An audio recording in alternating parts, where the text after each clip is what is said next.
മലയാള സിനിമയുടെ lady super സ്റ്റാറാണ് Manju Warrier. ഒരിടവേളയ്ക്ക് ശേഷം തിരിച്ചെത്തിയ നടിയുടെ യാത്ര താൻ ആഗ്രഹിച്ച സ്വപ്നങ്ങൾക്കും ഇഷ്ടങ്ങൾക്കും പിന്നാലെയാണ്. സിനിമകളിൽ സജീവമാണെങ്കിലും ലഭിക്കുന്ന ഇടവേളകളിലെല്ലാം അധിക സമയവും ചെലവഴിക്കുന്നത് ബൈക്ക് റൈഡിനും ലോകം ചുറ്റലിനുമൊക്കെയാണ്.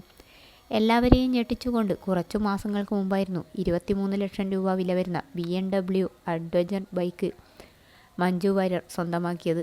ഇതിനു പിന്നാലെ നടിയുടെ ബൈക്ക് റൈഡുകളുടെ ചിത്രങ്ങളും വീഡിയോകളും വൈറലാകാറുണ്ട്. ഇപ്പോഴിതാ ഒരു അഭിമുഖത്തിൽ തൻ്റെ ബൈക്ക് റൈഡിങ്ങുമായി ബന്ധപ്പെട്ടുള്ള വിശേഷങ്ങളും ലോങ് ഡ്രൈവിൻ്റെ ആഗ്രഹവും പങ്കുവയ്ക്കുകയാണ് നടി.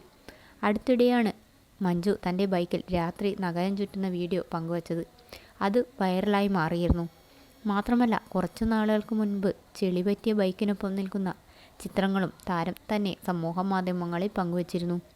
വീഴുന്നു, ചെളിയിൽ പുരളുന്നു, പഠിച്ചുകൊണ്ടേയിരിക്കുന്നു എന്ന ക്യാപ്ഷനൊപ്പം റൈഡ് ചെയ്ത സുഹൃത്ത് ബിനീഷ് ചന്ദ്രയ്ക്കും നന്ദിയും അറിയിച്ചുള്ളതായിരുന്നു മഞ്ജുവിൻ്റെ ഇൻസ്റ്റാഗ്രാം പോസ്റ്റ്. എന്നാൽ പുതിയ ബൈക്ക് വാങ്ങിയപ്പോൾ താൻ വീണെന്നും നടി വെളിപ്പെടുത്തി. പുതിയ ബൈക്കിൽ ഇതുവരെ ലോങ് ഡ്രൈവ് പോയിട്ടില്ല, അതിനുള്ള ഒരു വൈദഗ്ധ്യം തനിക്ക് ആയിട്ടില്ലെന്നും അതുകൊണ്ട് തന്നെ അടുത്ത പ്രദേശങ്ങളിൽ മാത്രമേ ബൈക്കിൽ യാത്ര ചെയ്തിട്ടുള്ളൂവെന്നും മഞ്ജു പറഞ്ഞു. ഇതുകൊണ്ടാണ് തന്നെയാണ് തൻ്റെ ദേഹത്തും ബൈക്കിലുമൊക്കെ ചെളി പറ്റിയതെന്നും ബൈക്കിൽ നിന്നും വീണിട്ടുണ്ടെന്നും നടി വെളിപ്പെടുത്തി. നല്ല ഹെവിയും ഭാരമുള്ള ബൈക്കായതിനാൽ ആത്മവിശ്വാസം വന്ന ശേഷം ലോങ് ഡ്രൈവ് പോകാൻ ആഗ്രഹമുണ്ടെന്ന് മഞ്ജു വാര്യർ കൂട്ടിച്ചേർത്തു.